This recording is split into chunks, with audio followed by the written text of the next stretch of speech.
India में artist under पे क्यों हैं? स्कूल से पास आउट हो जाते हैं, एक अच्छे जॉब पे बैठ जाते हैं और फिर वो एक चीज़ में वो अपना ज़िंदगी बिताना शुरू कर देते हैं और इतना कंफर्टेबल हो जाते हैं कि फिर उनको उससे आगे कुछ करना ही नहीं रहता। एक टाइम पे एक पीक पॉइंट आता है जहाँ पे नई चीज़ आती है, सब लोग उसमें ट्रेन हो जाते हैं और फिर ऐसा सोचते हैं कि मैं अभी हो गया मेरा, अभी इससे ज़्यादा मेरे को ना सीखना है, अब मैं पूरा ज़िंदगी भर बैठ के कर सकता हूँ। पर ऐसा है नहीं, तो तुम खुद को लिमिट क्यों कर रहे हो? आई वुड सजेस्ट ऐसा गोल रखो जहाँ पे तुम्हारा ग्रोथ प्रोग्रेसिव हो रहा है। ऑफिस पॉलिटिक्स के बारे में। अब politics and office politics is part of a job, every job, what ever you do. क्या रीज़न है कि गेम्स प्रॉपर इंडिया में नहीं बन रहा है? Welcome to part 2 of the show. ये वीडियो पार्ट 1 का कंटिन्यू है, तो अगर आपने पार्ट 1 नहीं देखा है तो please check part 1। Enjoy the show. जैसा कि आपने बताया, you are very much into gaming और इंडियाज़ में बहुत सारे कंपनी है जो गेम्स बनाती है। वो बाहर की कंपनी भी है और कुछ इंडियन कंपनीज भी है जो गेम बनाती है। जो बाहर की कंपनीज है इसमें भी इंडियन आर्टिस्ट ही काम कर रहे हैं। और प्लानिंग भी इनका ही होता है। और हर एक आर्टिस्ट जिस भी डिपार्टमेंट में काम कर रहे हो, हर एक प्रोसेस में इंडियन आर्टिस्ट है। बट क्या रीज़न है कि गेम्स प्रॉपर इंडिया में नहीं बन रहा है? सो मल्टीपल रीजंस है।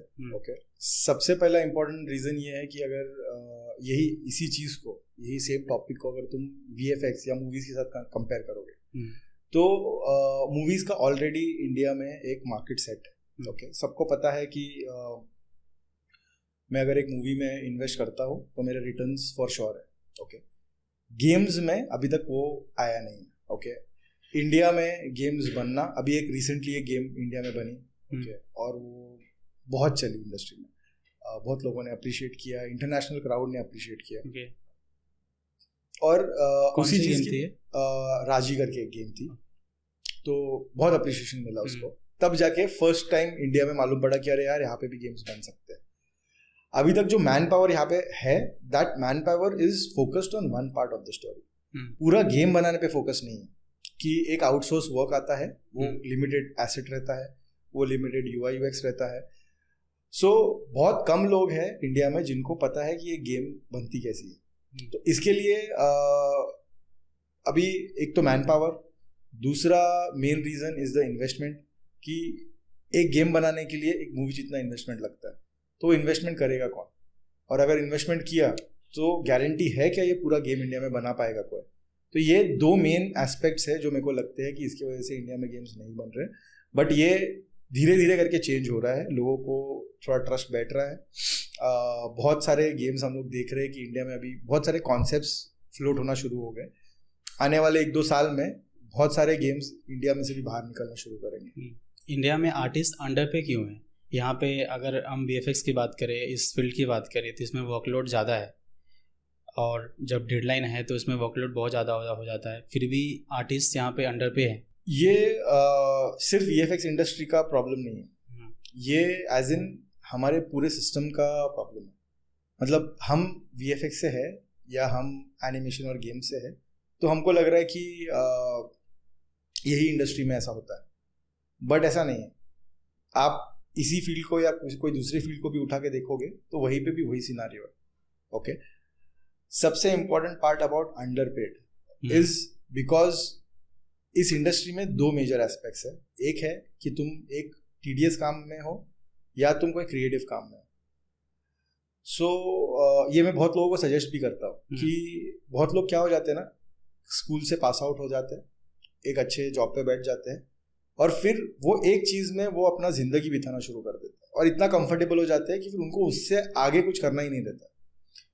पर ये जो इंडस्ट्री है, ये इंडस्ट्री टेक्नोलॉजी से भी रिलेटेड है। जैसे एक टाइम पे फोटोशॉप था जहाँ पे मुझे बहुत सारी चीज़ें मैन्युअली करनी पड़ती थी। अगर 2005 का फोटोशॉप आप देखोगे और 2024 का फोटोशॉप देखोगे तो उसमें बहुत डिफरेंस आया है। बहुत सारी चीज़ें जो मैन्युअली होती थी वो आज ऑटोमेटिक हो रही है। तो जाहिर सी बात है, अगर तुम अपग्रेड नहीं करोगे, तुम्हारा काम फास्ट नहीं करोगे, तो तुम वही सर्कल में ऑफ अंडरपेड और a lot of burden on your head, इसी में फंसे रहोगे। तो जैसे जैसे तुम तुम्हारे करियर में आगे जा रहे हो, अगर तुम खुद को अपग्रेड करोगे, अगर तुम नई नई चीज़ें सीखोगे, जैसे वर्चुअल प्रोडक्शन आ गया, गेम्स आ गए, हमारे 3D फील्ड में और वर्चुअल और VFX फील्ड में भी बहुत सारे नए नए टूल्स आए, तो वो अगर तुम राइट टाइम पे कैश इन नहीं कर सकते हो तो तुम हमेशा वही क्वेश्चन में रहोगे कि क्यों मैं अंडरपेड हूँ, क्यों मेरे पास इतना वर्कलोड है। तो ये एक सारे इंडस्ट्री का एक साइकिल है।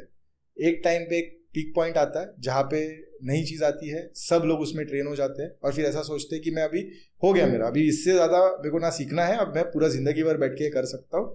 पर ऐसा है नहीं। तो वो तभी तुम वो फेज़ में आ जाते हो जहाँ पे तुमको लगना चालू हो जाता है अरे मेरे पास काम बहुत ज़्यादा है।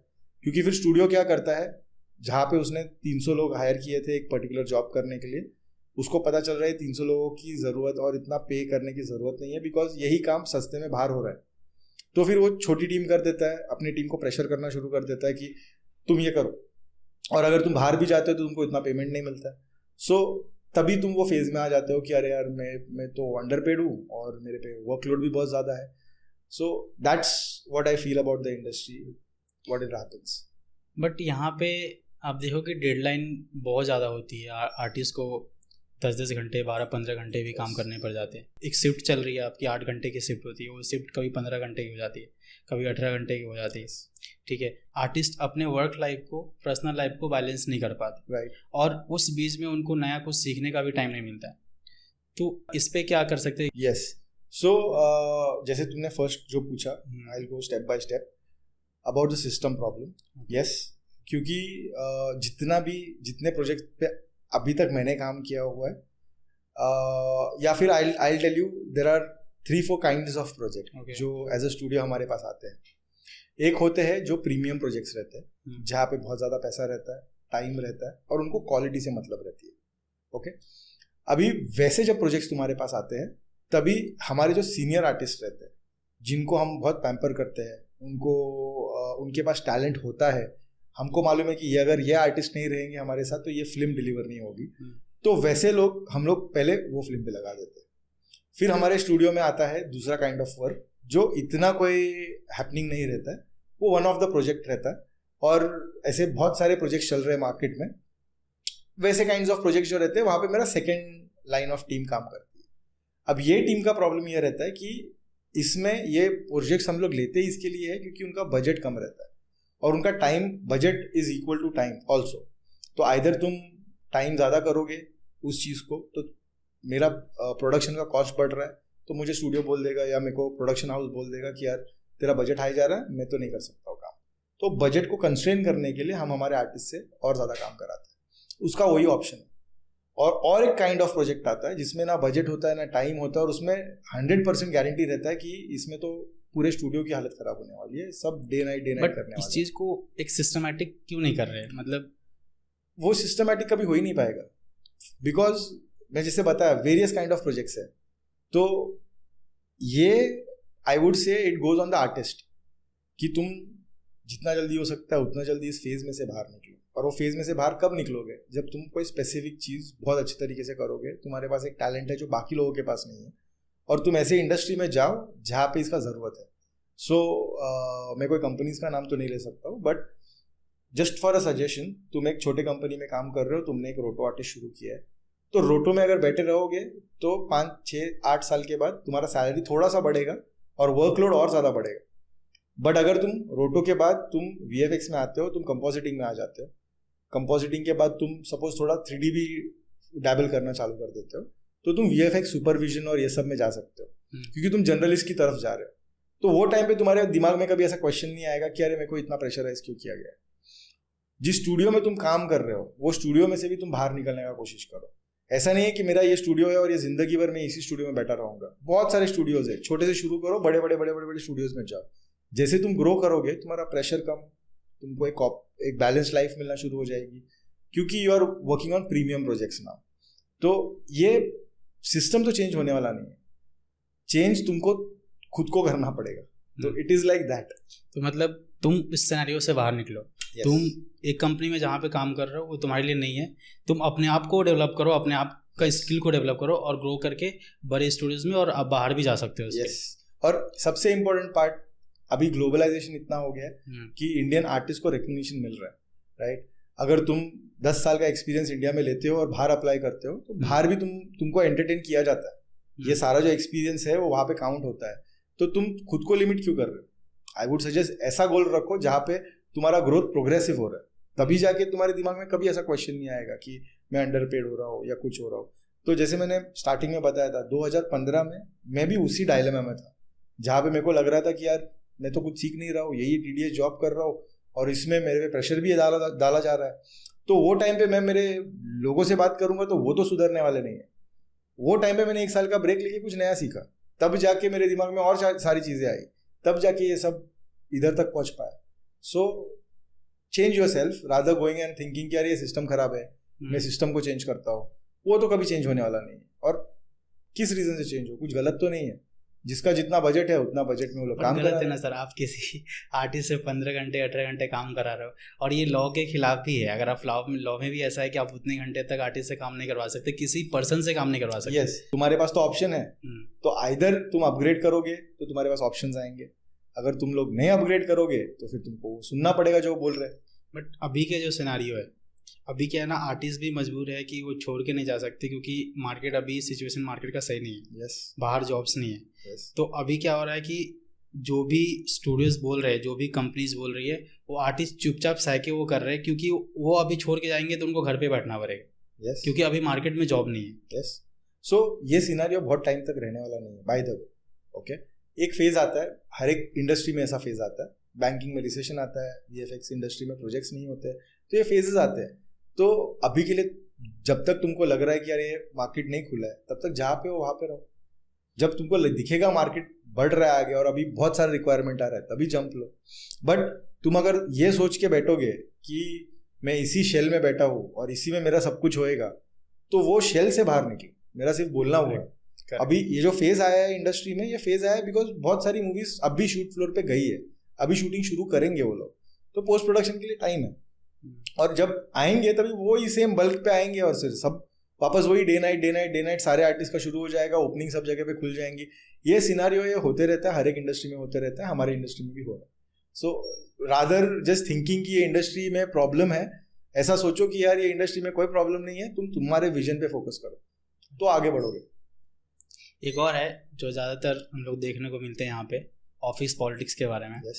मतलब मैंने ये भी सुना है कि बहुत सारे आर्टिस्ट ऐसे भी हैं कि एक्सपीरियंस कम है बट वो हायर पोस्ट पे बैठे हैं। ऐसा नहीं है कि उसके पास स्किल ज़्यादा है इसलिए वो वहाँ बैठे हैं, वो सिर्फ ऑफिस की पॉलिटिक्स और उन लोगों की एक होती है उसके कम्युनिटी में है इसलिए वो वहाँ पे बैठे हैं। yes.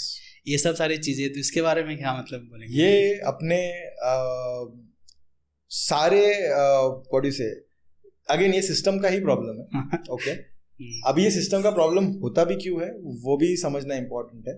जैसे जैसे तुम बड़े बड़े कंपनीज में जा रहे हो वैसे वैसे तुम्हारे बॉसेस तुम्हारे दूर होते जा रहे हैं। मतलब जब तुम एक छोटे कंपनी में काम करते हो तो तुम्हारा जो बॉस रहता है, जो कंपनी संभाल रहा है, वो भी तुम्हारे साथ बात करता है। बट जैसे तुम बड़ी कंपनी में जाते हो, वो बॉस के नीचे और एक सुपरवाइजर असिस्टेंट आ जाता है, और ऊपर जाते हो तो उसके नीचे और एक सुपरवाइजर असिस्टेंट आ जाता है। ऐसे करके वो चेन बनती है। फिर तुम उस चेन में कैसे फिट हो रहे हो वो तुमको सोचना पड़ता है। अब politics and office politics is part of a job, every job, what ever you do. तुम कॉर्पोरेट में जाओगे उधर भी पॉलिटिक्स है, और पॉलिटिक्स को कट करने का सबसे इंपॉर्टेंट पार्ट ये है, तुम इतना ज़्यादा ऑफिस के बारे में क्यों सोचते हो। बट ये गलत नहीं है कि जिसके पास टैलेंट है, जिसके पास एक्सपीरियंस है, जो वैल्यू और जो इज्जत उनको मिलनी चाहिए वो वैल्यू उनको नहीं मिलती, और जिसको नहीं मिलनी चाहिए थी उसके पास एक्सपीरियंस कम थी, क्योंकि वो किसी और की बात मान रहा है, उसकी हाँ में हाँ कर रहा है, इसलिए उसकी ग्रोथ हो रही है। यस, ये गलत है 100%। और इनफैक्ट मेरे भी स्टूडियो में होता है ये चीज़, ये हम उससे डिनाई नहीं कर पाएंगे। बट वो रूट लेवल पे जाके सोचना, इतना टाइम भी नहीं है ना। मतलब मेरे पास अगर टाइम होता कि मैं 2 दिन स्टूडियो को हॉल्ट पे डालूं और फिर ये ऑफिस पॉलिटिक्स के ऊपर जाके ध्यान दूं, तो मेरा प्रोडक्शन रुक जाएगा। So this is part and parcel of your job. Obviously ये कोई स्टूडियोज होते हैं जहाँ पे ऐसा बहुत ज़्यादा होता है। अभी मैं इसको कंट्रोल कैसे करता हूँ, मैं मेरा स्टोरी बता सकता हूँ। तो अभी हमारे स्टूडियो में हम थोड़ा सा इम्प्लीमेंट कर रहे हैं, और मेजॉरिटी हम क्या करते हैं अभी कि every month we talk to the artist directly rather speaking to the heads. और ऐसी मीटिंग्स होती है जहाँ पे हम उनसे 1-on-1 बात करते हैं, उनका काम जो हुआ है, पिछला काम, उनसे बात करते हैं कि बाबा where do you feel that you have done a good job, where do you have feel that you have done a bad job। और एक इम्पॉर्टेंट पार्ट है ना कि आर्टिस्ट का मोटिवेशन। तुम अगर तुम्हारे सुपरवाइजर्स अगर तुम्हारे आर्टिस्ट के साथ बात नहीं करोगे on a very very very balanced ground, तब तक आर्टिस्ट मोटिवेट नहीं होगा। करेक्ट। तो ये अभी हम लोग इम्प्लीमेंट करना शुरू किया है। We have guided our supervisors कि you have to speak in this tone. अभी तक आपने जो प्रोजेक्ट्स किए हैं उस प्रोजेक्ट्स में क्या क्या चैलेंजेस आपने फेस किए? जो कुछ ऐसे शॉर्ट्स होते हैं जो थोड़ा सा डिफिकल्ट हो जाता है सॉल्व करना, तो कौन से ऐसे जो प्रोजेक्ट्स आपने किए जिस पे आपको थोड़ा चैलेंजेस फेस किया हो? सो एक तो इतने जितना एक्सपीरियंस मैंने अभी तक किया है, मैंने आर्टिस्ट बन के भी काम किया है, सुपरवाइज़र बन के भी काम किया है और अभी एक बिजनेस ओनर भी हूँ। सो एक मेरे को चीज़ पता है कि ऐसा कोई शॉट नहीं है जो चैलेंजिंग होता है। जब भी वो शॉट आता है वो फर्स्ट डे पे चैलेंजिंग होता है और जब तक वो डिलीवर होता है वो चैलेंजेस खत्म हो गए रहते हैं और फिर तुम वो शॉट डिलीवर कर देते हो। Right man power is the main challenge कि हाँ तुम्हारे पास वो शॉट को एड्रेस करने के लिए राइट सुपरवाइजर्स है, तुम्हारे पास वो शॉट डिलीवर करने के लिए राइट आर्टिस्ट है, और जिस क्लाइंट से तुमने काम लिया है क्या वो सेंसिबल है और उसको पता है उसको क्या चाहिए। ये 3 सबसे इम्पोर्टेंट चैलेंजेस है जो मेरे को लगता है एक स्टूडियो फेस करता है। हाँ, अगर तुम एक आर्टिस्ट को पूछोगे तो वो तुमको टेक्निकल चैलेंजेस बताएगा, सुपरवाइजर्स को बताओगे तो आर्टिस्ट का बताएगा, और एक ओनर को बताओगे तो पैसे का चैलेंज बताएगा। बट बाहर से अगर देखोगे तो तुमको पता चलेगा कि ये 3 मेजर चैलेंजेस होते हैं कि एक तो तुम सेंसिबल क्लाइंट तुम्हारा है कि नहीं। कोई क्लाइंट आता है जो मुझे एक शॉट देता है और मेरे को बोलता है कि अरे विशाल तू देख ले करके कोई चीज़ होती नहीं है। जैसे वो देख ले आ गया वैसे तुम्हारे चैलेंजेस शुरू हो गए। तो पहली बात तो तुम वो स्पेसिफिकली समझो तुम्हारे क्लाइंट से, क्योंकि अगर तुमने परफेक्टली काम नहीं लिया तो तुम्हारा टीम सफ़र करेगा, फिर वो सारी चीज़ें चैलेंजिंग होती है। तो ऐसे कुछ चैलेंजेस है जो मैं फेस करता हूँ। आप नए नए टेक्नोलॉजी के साथ कैसे अपने आप को अपडेटेड रखते हैं? जो आर्टिस्ट है वो अपने आप को कैसे अप टू डेट रख सकते हैं नए टेक्नोलॉजी के साथ, उसके बारे में? देखो सबसे इम्पोर्टेंट पार्ट जो मैं समझता हूँ, अगेन मैं मेरा एक्सपीरियंस का बात कर रहा हूँ, मेरे को अपग्रेड करने के लिए एक ही विजन था मेरा, जो था कि मुझे गेम बनाना है और गेम के लिए जो जो टेक्नोलॉजीज चाहिए मैं वो सीखते जा रहा था।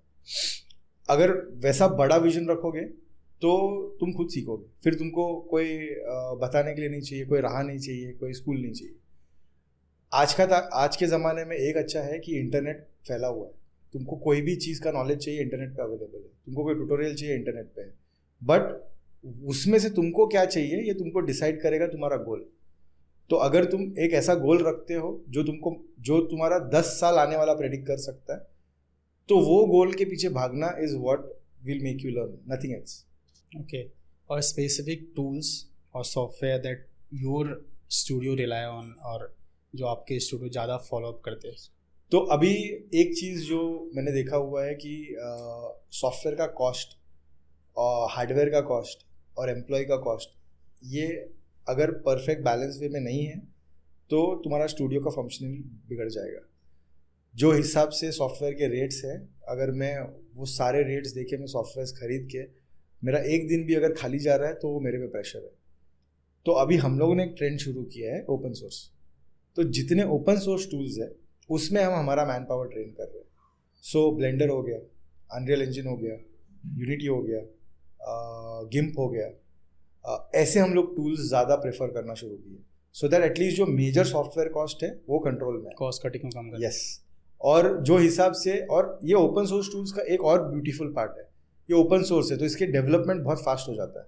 अगर मैं आज ब्लेंडर और rest of the 3D software compare करूँगा तो ब्लेंडर का एक अलग ही टूल बेस है।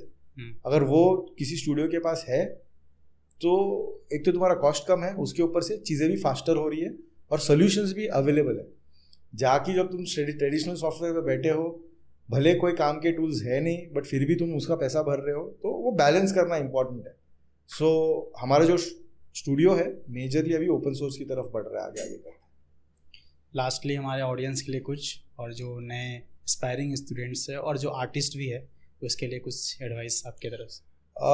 देखो सबसे इम्पोर्टेंट एडवाइस ये है कि जो ये भी through experience he, I am just what ever my experience is, what ever I felt, मैं वही चीज़ शेयर करना चाहता हूँ।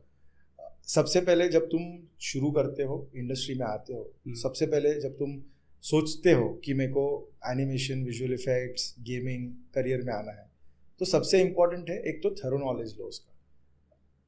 हमारा प्रॉब्लम क्या है कि हम सीधा एक इंस्टीट्यूट में जाते हैं और बोलते हैं मुझे सीखना है, बट क्या सीखना है ये पहले तुमको पता होना चाहिए। एनिमेशन, वीएफएक्स, गेमिंग ये बहुत बड़े फील्ड्स है, तो वो दिमाग में रख के इंस्टीट्यूट में मत जाओ। सबसे पहले गूगल पे जाओ, रिसर्च करो, तुम किस में अच्छे हो, तुमको क्या अच्छा लगता है ये सुनो, फिर वो स्पेसिफिक चीज़ को सीखो। रादर तुम्हारे 3 साल तुमको ऐसी चीज़ में डाल रहे हो जहाँ पे लोग तुमको बोल रहे हैं कि तुम सब सीखो, और सब सीखोगे तो तुम्हारा फायदा है, ऐसा कुछ भी नहीं है। अपना मनी भी वेस्ट कर रहे हो, यस, टाइम भी वेस्ट कर रहे हो। यस, सो पहले रिसर्च करो तुम क्या कर रहे हो, बिकॉज तुम तुम्हारा करियर बनाने जा रहे हो, टाइम पास करने नहीं जा रहे हो। हॉबी के लिए कर रहे हो तो करो, कोई प्रॉब्लम नहीं है। So that's one bigger advice. Second advice क्या है ना, आज सबको लगता है कि मैं एनिमेशन फील्ड में आऊँगा और मैं एंटरप्रेन्योर बन जाऊँगा, ये तुम्हारे दिमाग में से निकालो। तुमको लगता है कि मैं एनिमेशन फील्ड में आऊँगा और मैं फट से 2 साल में सुपरवाइजर बन जाऊँगा, वो दिमाग से निकालो। कंपनी स्किप बहुत लोग बहुत जल्दी करते हैं। कंपनी के साथ रहो, एक कंपनी चेंज करने के पहले एटलीस्ट 5 साल उसके साथ रहो, तब जाके तुमको मालूम पड़ेगा हाँ वो कंपनी में पॉलिटिक्स है, वो कंपनी में ये है, ये कंपनी में वो है, सबको झेलना सीखो। तब जाके you will become not only a better artist but you will become a better person. तो ये दोनों हैंड इन हैंड जाता है। अगर एक आर्टिस्ट का दिमाग खराब है ना तो वो कभी ग्रो नहीं करेगा लाइफ में, भले उसका आर्ट कितना भी अच्छा है। तो या फिर एक बहुत अच्छा पर्सन जिसका आर्ट ग्रो नहीं कर रहा तो वो भी ग्रो नहीं करेगा। तो इसको बैलेंस करना है ना, पहले जैसे तुम फर्स्ट जॉब लेते हो वो जॉब के साथ खूब बहुत टाइम टिके रहो। देखो जब तुमको लगता है ना अरे यार मेरे लाइफ में प्रॉब्लम हो रहा है, मेरे ऑफिस में बहुत प्रेशर आ रहा है, खुद को बिल्ड करना सीखो। वो 5 साल लो, खुद को बोलो कि हाँ भले ही एक प्रॉब्लम्स है बट मैं इन प्रॉब्लम्स को फेस करूंगा, बिकॉज तुम नए हो। अभी हम तो ठीक है, अभी हमारा तो time almost we are at the end, और थोड़ा time and then will be out, but you are entering the industry. So for that 5 years झेलना सीखो। वो अगर फर्स्ट 5 साल तुमने अगर एक कंपनी के साथ टिक लिया है ना, तुम्हारा आगे का फ्यूचर और सॉर्टेड हो जाएगा। So that is one of the biggest advice which from my experience I am saying, because मैंने एक कंपनी को 12 साल दिया। वो 12 साल देने के बाद जो मेरे पास नॉलेज था, जो जिस काइंड ऑफ डिसीजंस मैंने मेरे लाइफ में लिए, वो सब उसी से लिंक्ड थे। अगर मैं वही टाइम पे बहुत भागता, ये करता वो करता, तो मैं ना इधर का होता ना उधर का होता। तो when you are planning your career, just be very cautious, plan it properly and then take decisions. और सिर्फ जॉब्स पे चेंज करने से ही सैलरी बढ़ती नहीं है। एक टाइम ऐसा आ जाएगा कि कोई कंपनी बचेगी नहीं, और जिस कंपनी में हो उधर सैलरीज कट होना शुरू हो जाएंगी। तो जब तुम जॉब चेंज कर रहे हो, थोड़ा टाइम लो खुद के पास, कंपनी को समझो, विजन समझो, खुद के स्किल्स ग्रो करो, और फिर you take smaller steps at a time. Thank you so much sir, आपने यहाँ पे आया, बहुत इंसाइट्स बताए आपने, और बहुत अच्छा लगा आपसे बात करके। बहुत सारी चीज़ें जानने को मिली जो ऐसे जनरली एक इंस्टीट्यूट या कोई नए आर्टिस्ट है या नए लोग हैं उनको पता नहीं होता है, और कहीं ये सब इन्फॉर्मेशन इंटरनेट पे भी अवेलेबल नहीं है। तो thank you so much. It's my pleasure. Thank you so much ये पॉडकास्ट इन तक देखने के लिए। प्लीज़ आप अपना फीडबैक कमेंट में लिखिए ताकि मैं उसको पढ़कर इस पॉडकास्ट को और भी अच्छा और बेहतरीन बना पाऊँ। Thank you.